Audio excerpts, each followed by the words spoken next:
Everybody find this lab in their notebook? It's the lab before the one I did last week. I think it's 13.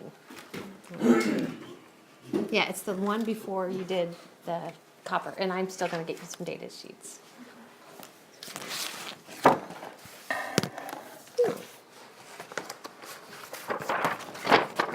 There we go. So, we're going to reinforce what we've been talking about in class about stoichiometric calculations and actually kind of percent yield. You're going to run this experiment twice. And so kind of in a nutshell, what you've got is solid sodium bicarbonate, NaHCO3. Actually, that's the stuff that you can buy in the store. That is baking soda. Okay. And then you guys are going to have 3 molar or 2 molar. And now we know what the M stands for, 2 molar HCl. That actually is going to be there in excess. We've talked about limited supply reactants, and so actually you are going to prove this to yourself, but the sodium bicarbonate is in limited supply. So the stoichiometry is kind of boring. It's balanced actually like this. So yes, we have a 1-to-1-to-1 relationship between the sodium bicarbonate and the HCl, and it's forming salt. And then the other thing is, notice one of the products is a gas. Okay, and so it's going to be fizzing, and that's the gas, the CO2 gas. Okay, nuts and bolts of what you're doing. You're going to be using your 250 ml Erlenmeyer flasks.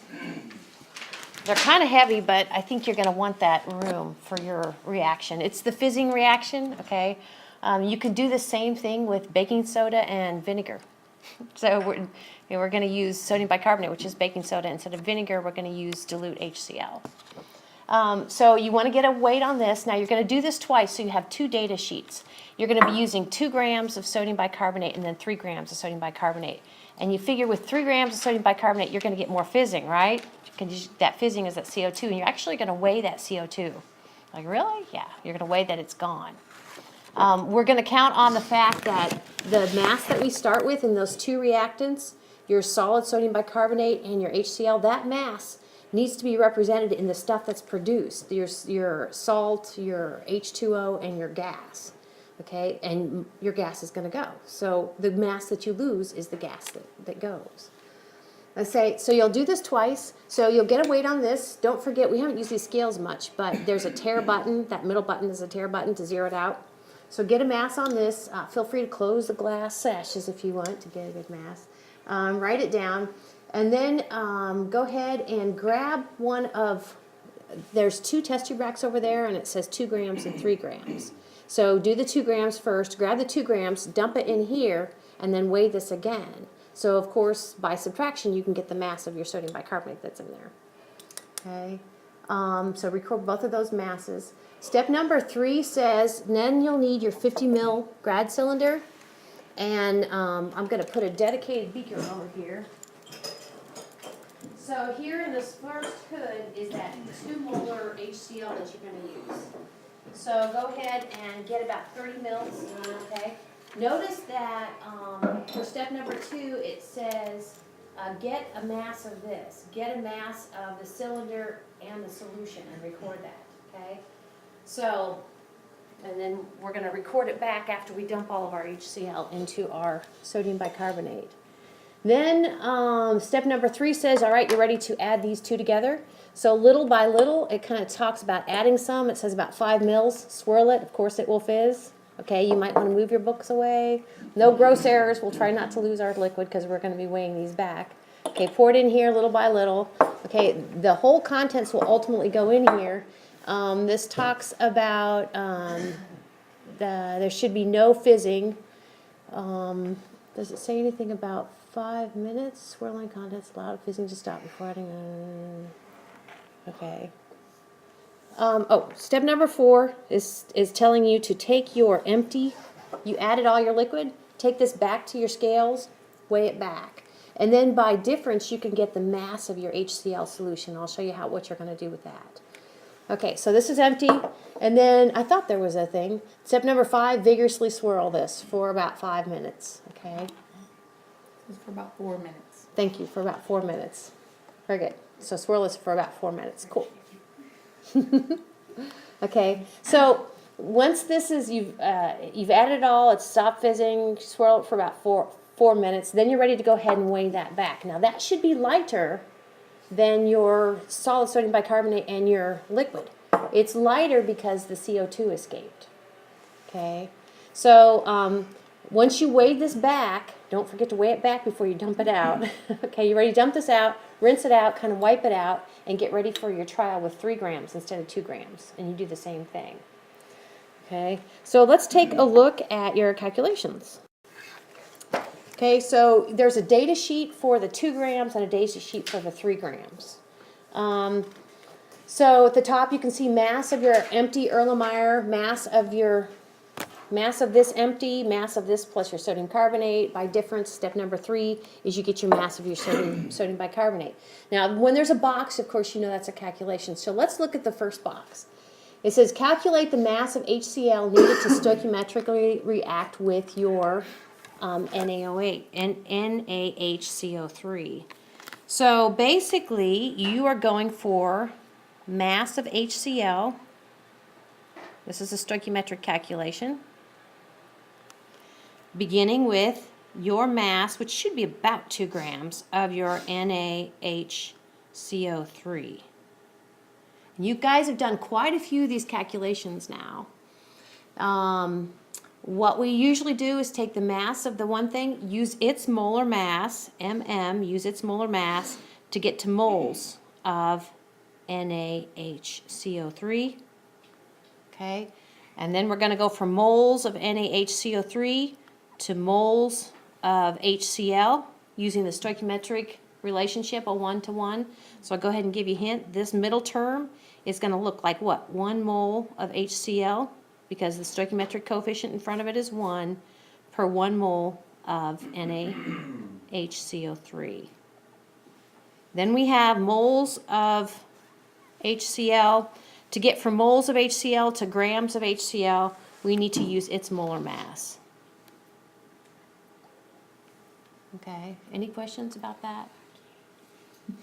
So that's how that one's going to go. Mass of HCl. Speaking of mass of HCl, then we have another box coming up. So remember, here's your liquid, right? You guys got a mass of this with your 30 mils. You dumped your 30 mils. You got a mass of that empty. So you can get a mass of your HCl. That's what that box is right there. It's number 6, mass of your HCl. So let's look at this calculation together. Remember I said that in lecture we've been talking about using like molarity, moles per liter, as a conversion factor to go back and forth between moles and liters. And I said weight percent you can use as a conversion factor. That's what we're going to use here. If you look back in your background information, 2 molar HCl that you're using is actually 7.1% HCl, means, and it says this in your background information, it means 7.1 grams of HCl per 100 grams of solution, or HCl solution. So I'll just go ahead and kind of tell you what it's going to look like. Whatever mass you get from your 30 milliliters, you're going to put it right here.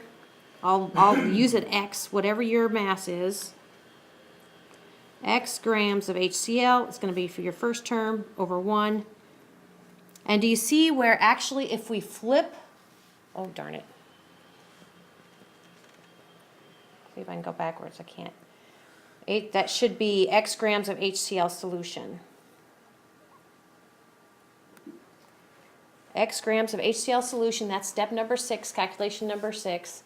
Can you see where if we use the unflipped version, I think I'll just go ahead and kind of show myself sliding it over.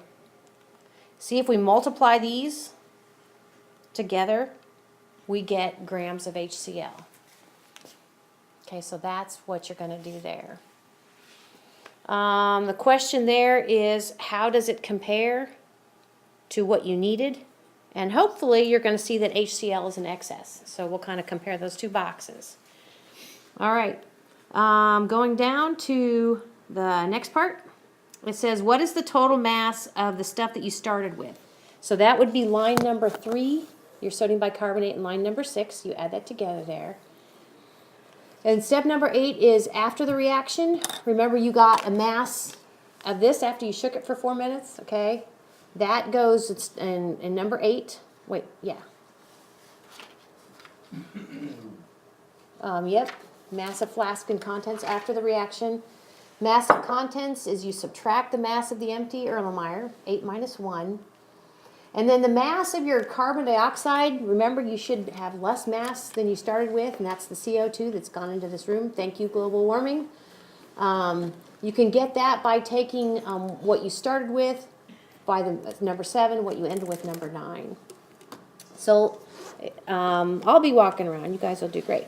Let's look at the last box. Down here, we talked about theoretical yields, okay? And so here in this last box, we're supposed to calculate the CO2, which is a product that you get from the mass of your from the mass of your NaHCO3. So here's your hint for this one. You go from grams of NaHCO3 to moles of NaHCO3 using its molar mass. Now we go to moles of CO2 using stoichiometric ratio, and we go to grams of CO2 using the molar mass of CO2. So this is a molar mass, this is a ratio, and this is another molar mass. Okay. So one other thing, and there's kind of room at the bottom here. So what I want you to do is calculate percent yield. And we said percent yield is experimental divided by theoretical. And can you guys see where your experimental is? Right here, number 10. And your theoretical's right here in this box. And I guess to get it in parts per 100, you multiply by 100%. Okay? So add one more calculation, then I'll let you go. And you're going to do that twice. It shouldn't take you that long. Are you ready? So we're doing this one and this one. 2 trials. Goggles Same on. thing. Same thing, yep. Just different amounts. There's a second test tube rack, and it's labeled approximately 3 grams.